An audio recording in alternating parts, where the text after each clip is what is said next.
Live in Los Angeles. This is The Herd. Wherever you may be and however you may be listening, iHeartRadio, Fox Sports Radio, FS1, also Channel 83, Sirius XM, Charles Barkley in a bit. Crazy, crazy, crazy. Lakers just signed some young kid, Troy Daniels, mid-20s, can shoot a little, but bounced around the league. They're now trying to find shooters. J.R. Smith saying, don't forget about me. Don't forget about me, LeBron. They need shooters. Yeah, they do. So that was the voice of Joy Taylor, of course. We have had, I'm just trying to keep up here, folks. I'm just trying to keep up on who's getting signed, who's not getting signed. This is a fantastic day for us. I love this stuff. You love this. It's the best. It's the best soap opera in sports. Charles Barkley in 15 minutes. Best for last, I'll give you what I believe this morning are the top 10 NBA teams. We're still kind of waiting for one guy to land. But last night was a crazy fun, crazy night and crazy start to free agency. Most of all the big names came off the board. But imagine if you're Kawhi Leonard today. Raptors want you. Clippers want you, Lakers want you. Everybody else has moved. I mean, there's some other players out there, but you're the guy now. We said last week, patience is underrated. Now everybody's moved around. And Kawhi Leonard controls the league. Okay, and as dysfunctional as the Lakers have been, don't they have the best pitch? Don't they have the best pitch? Son, history, titles, LeBron, home, help, America, number one NBA brand. I mean, what's the knock on the Lakers pitch this morning? Well, they're not going to have a lot of depth. Not sure they'll need it. Well, their front office, I don't know, good enough to find cap space, get AD and potentially Kawhi. This morning, as dysfunctional as they've been, if they sign Kawhi, it feels like Nick Saban going to Bama. A sleeping giant got the right coach. That's what it feels like to me. I mean, you go to the Lakers. Third title, third team. Finally play with two other stars. Best shoe brand for you. I don't think there's a lot of knocks against the Lakers this morning. The Clippers, if I was pitching against the Clippers, I could say, look at their history. What have they ever done? I can look at the Raptors. They're in another country. Those are real, those land. Like players, a lot of players have left Toronto. Good players in their prime. Clippers, what have they done? The knock on the Lakers, well, they won't have a bench. Well, I mean, their front office is good enough to get cap space, AD and Kawhi. Can't be that terrible. And ask yourself this. If Kawhi chooses the Lakers, it is now the only team of the three where he can play with multiple stars. Doesn't he want that? Didn't he take 22 games off for load management? Wasn't the reason I got to get ready for the playoffs. That seeding's not that important. I got to get ready and be healthy for the playoffs. Well, you can certainly do that with LeBron and AD. You can take 15 games off. It's not like fans are going to complain they only get LeBron, Kuzma, and AD. So the Lakers, to me, this morning should be frontrunners. And for anybody denying Kawhi's power in this league, with one move to the Lakers, he can wipe out league parity, crush the Clippers' soul, and end the Raptors' title window. And here's another thing that patience did for him. He makes Kevin Durant in Brooklyn much less relevant. Think about all those moves yesterday. Jimmy Butler to Miami, Kemba to the Celtics, and D'Angelo Russell to the Warriors, and Al Horford goes to the Sixers. And I liked a lot of these moves. I liked a lot of the moves. They had a lot of good front offices. But ask yourself this. Kawhi goes to the Lakers, or we're not talking about the Nets next year. Patience is underrated. Wait for the dust to settle. He can wreck or marginalize or shrink all the other moves. Everybody in the league just got their car detailed, and Kawhi's the sprinkler about to go on right next to it. There's three options for him.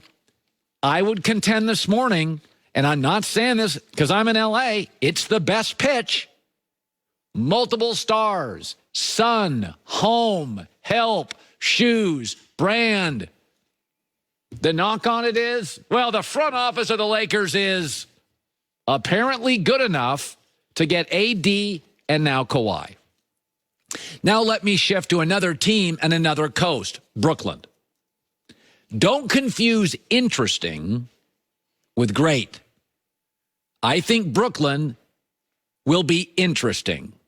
I never think Kyrie, Durant, Spencer Dinwiddie, and DeAndre Jordan will be great. This is an organization that nobody's ever paid attention to. So they have a new outfit and a parrot on their shoulder and a cool hat, and they'll walk into the party now because the Knicks whiffed, and they're going to be fascinating.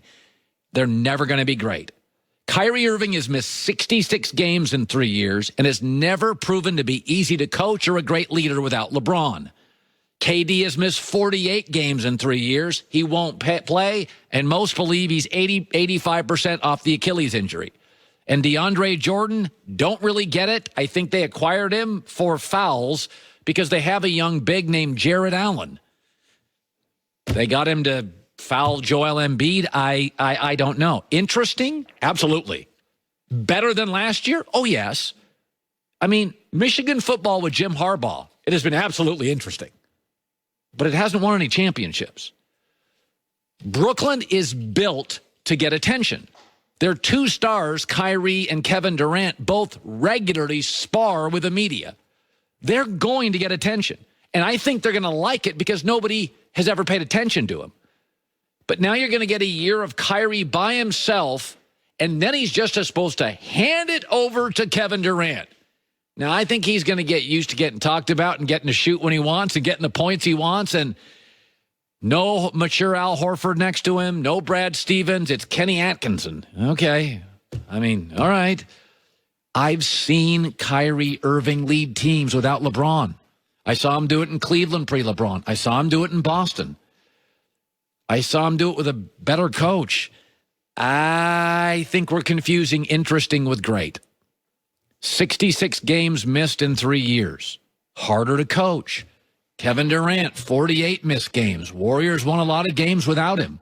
I can make an argument if just Klay Thompson would have been healthy, the Warriors would have gone to Game 7 of the finals without him. They swept Portland without him. They beat Houston on the road without him. I like Kevin Durant. But it's not like the Warriors dried up when he didn't play. They dried up because Klay Thompson got hurt, and KD was out, and Kayvon Looney got hurt, and Boogie was 70%, and Iggy was 60%. I don't buy this Brooklyn thing. And I think when Kawhi signs with the Lakers, if that happens, it really shrinks it, even in terms of interesting. You know, Kevin Durant has said he wants to play with buddies. Michael Jordan is friends with very few guys he played in Chicago with, and Kobe's friends with very few guys he played with the Lakers. Those guys are killers. Kobe and MJ are just killers. KD, you know, my takeaway is there's a great time to play with buddies. It's called the weekend. It's called vacations. But, you know, it's, you know, this is what it is. Kevin's a different guy. Kevin has lived an interesting life. So he should have been the number 1 draft pick. He ends up number 2. And then he goes to OKC, and he's the second most liked player by management to Westbrook. And then he goes, as his career grows, he's number 2 to LeBron. And then he goes to Golden State, and he's number 2 to Steph. And now if Kawhi signs with the Lakers, he's on the number 2 super team. He's had a lot of number 2s. Now, I'm not sure it matters to him. I'm not sure it does. But it's a weird life where, you know, he's bounced around a lot, and he always feels like he always ends up number 2 to Greg Oden, and number 2 to Westbrook, and number 2 to Steph, and number 2 to LeBron. And now he can be number 2 to Kawhi Leonard. You know, he's a different cat. I wish him the best. I like him. But I thought he took less money, worse coach, worse roster, second best owner. Second number 2 brand in New York. I wouldn't have made a move, but to each their own. You know, some guys he's at a different point in his life, and to each their own. Marcus Thompson on Kevin Durant's free agency decision came out and said, listen, it revealed what he values most, friendship. DeAndre Jordan, another one of his buddies, also joining him, underscores exactly what was most important. It seems a real driving force, opportunity to play hoops with his homies. He said that in The Athletic. There's nothing wrong with that. But again, Michael Jordan, he got very few buddies on that Bulls team. Kobe's got very few buddies on the Lakers. They were always about business first. And Kevin Durant's not. Everybody's different. Everybody's different. Charles Barkley is around the corner. Becoming a successful business owner doesn't just happen. It takes hard work. It takes resources. Okay, sometimes it takes a little luck as well. This is where LegalZoom comes in. They don't want luck to play a big part. Business owners, one of the best resources to help you run your business is LegalZoom.